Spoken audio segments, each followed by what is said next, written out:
You might not know the name Gusco, but for nearly 20 years, this Japanese studio has developed a number of cult classic JRPGs. Now they're taking a crack at action games in Knights of Azura. So, is it worth it?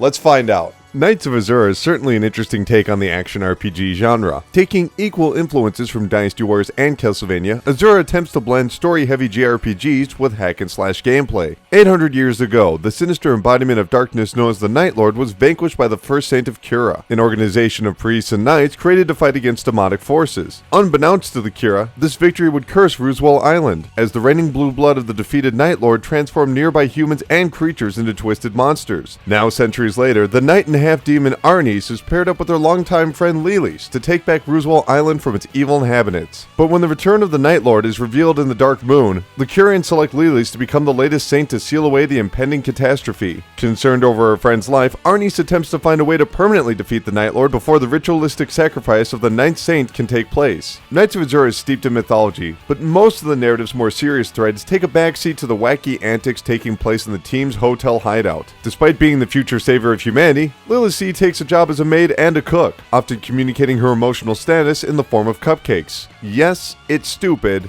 but in an adorable way. Azura's main focus isn't the battle between light and dark, but the budding romance between the warrior Arnis and the pacifist Lilis, and the emotional burden of their contradictory roles to save the world. While never escaping its cheeseball plot, these scenes are surprisingly well written, and serve as believable motivation for Arnis' nightly adventures. The supporting cast also does a great job of diversifying the game's tone. The perfectionist hotel manager Simon helps reel the story back into focus with missions and backstory about the cursed island, while the constant backbiting of Professor Alucard and the merchant Lloyd convey the moral disconnection between academia and commerce. Azura's ability to combine the narrative's core relationships with more frivolous sequences is impressive. Somehow, Arnis entering a dream world to discuss her feelings with the representation of Lilis' subconscious doesn't come off as unnecessary. Goofy? Yes. But Azura successfully embeds players with the lighthearted tale of two would-be lovers isolated by their lifelong commitments. As a fiend slayer, Arnis will venture out into the night to take on the spooky city's horde of unworldly beasts. The combat itself is rather bare bones, with light and heavy attacks, as well as ultra attacks that require special points.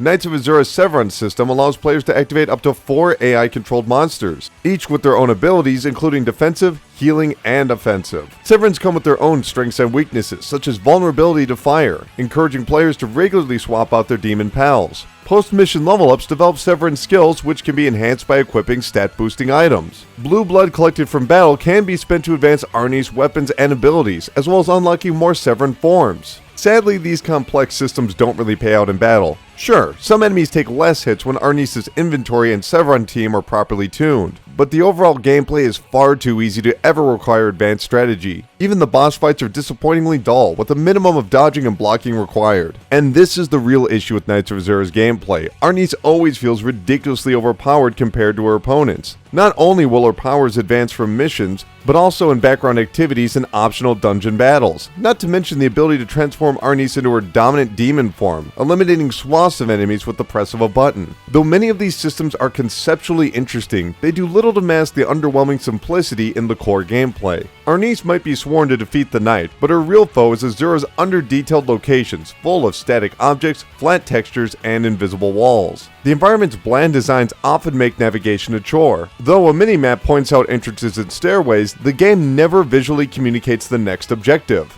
It's strange to watch the well-realized characters, monsters, and bosses strolling around the world's dated visuals. So, is it worth it? No. Knights of Azura will certainly hold the attention of anime and manga enthusiasts with its original narrative and entertaining casts of characters, as well as the seemingly advanced Severan and equipment systems. But these admirable efforts can't save Azura's monotonous gameplay, ugly backgrounds, and lack of challenge. Because of this, Knights of Azura is often more fun to watch than it is to play. It's a shame. There was almost something truly great here. Knights of Azura is currently available on the PlayStation 4 for $60. If you've had a chance to play it, let me know what you think, and if you haven't, let me know if you plan on picking it up.